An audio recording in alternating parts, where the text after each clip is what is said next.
Bonjour à tous, je suis Mélanie Sulio, militante à Combat-Ouvrier.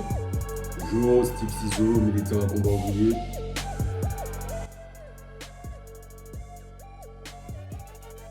Depuis plus d'un mois en Martinique, des centaines de personnes se mobilisent contre la vie chère. Tout d'abord, elles se sont mobilisées avec l'association Airprac. Puis, les organisations de travailleurs, des syndicats, ont mobilisé leurs adhérents. Il y a eu des blocages de supermarchés et des blocages de zones industrielles en septembre. Des travailleurs du commerce affirment qu'ils n'en peuvent plus de vivre avec un salaire de misère. Ils réclament au minimum 2 000 € net par mois. Durant le mois d'octobre, il y a eu des barrages érigés sur toute l'île. Les jeunes ont affronté les forces de l'ordre à coups de pierre, comme souvent aussi à tort, ils ont tiré à balles réelles sur les policiers et gendarmes. Oui, à tort, car l'utilisation des armes à feu n'est pas opportune aujourd'hui. Chaque chose en son temps. Ce ne sont pas ceux qui manifestent contre la vie chère qui sont les responsables de la dégradation de la situation. Ce ne sont pas les travailleurs à qui les patrons paient des salaires de misère qui sont les responsables. Les véritables fauteurs de troubles ne sont pas sur le terrain. Ce sont bien les grands propriétaires des chaînes de distribution et alliés qui pratiquent les prix élevés.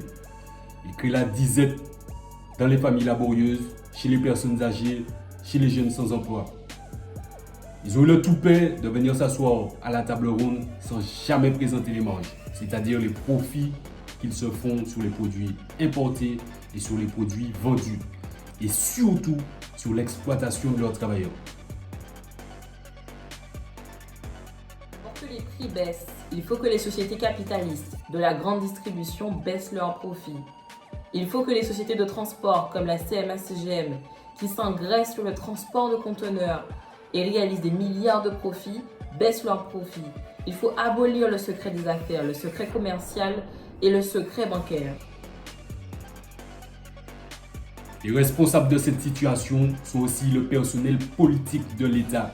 Ils couvrent et justifient l'enrichissement d'une poignée de riches capitalistes au détriment des classes laborieuses. Et ces pratiques commencent par les très bas salaires versés aux travailleurs de la grande distribution. L'État et les riches capitalistes craignent les manifestations, les blocages, la colère des jeunes des quartiers et celle des travailleurs et de la population. Alors, préfet, les chimis, chefs de la collectivité, patrons des grandes surfaces, tentent soi-disant de trouver des solutions pour diminuer les prix, mais c'est du pipeau. Aujourd'hui, de plus en plus de personnes dans les quartiers, dans les entreprises, disent que pour faire céder ceux qui organisent la vie chère, il faut un grand mouvement social comme celui de 2009 et ils ont raison. La situation exige un grand mouvement social, plus fort et plus déterminé encore qu'en 2009. Pour imposer la baisse significative des prix, mais aussi imposer l'augmentation des salaires, l'augmentation des retraites et des minima sociaux, il faudra que ce mécontentement devienne une véritable déferlante, un fort mouvement social. Aujourd'hui, la mobilisation doit gagner les travailleurs dans les entreprises, sur les chantiers, dans les habitations, avec leurs syndicats ou en s'organisant avec leurs comités, qu'ils organisent leurs assemblées générales et formulent aussi leurs propres revendications. Il faudra que des milliers de personnes et de travailleurs mobilisés prennent la rue pour se faire craindre des autorités et que la bourgeoisie et les représentants de l'État donnent satisfaction aux revendications sur les augmentations de salaire et sur la baisse des prix.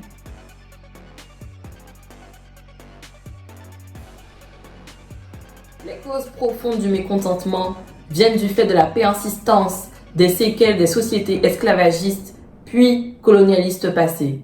Ces dernières génèrent racisme et inégalité. Racisme car ce sont des possédants et fonctionnaires blancs qui imposent leur dictat à une population noire. Les maîtres de l'économie de l'île sont les riches béquets, ceux qui suent 100 € dans leurs magasins ou sur leurs terres et plantations bananières sont des travailleurs noirs. Les décisions sont prises à 7000 km à Paris. Nous ne sommes toujours pas maîtres de notre existence et la CTM n'a aucun pouvoir réel.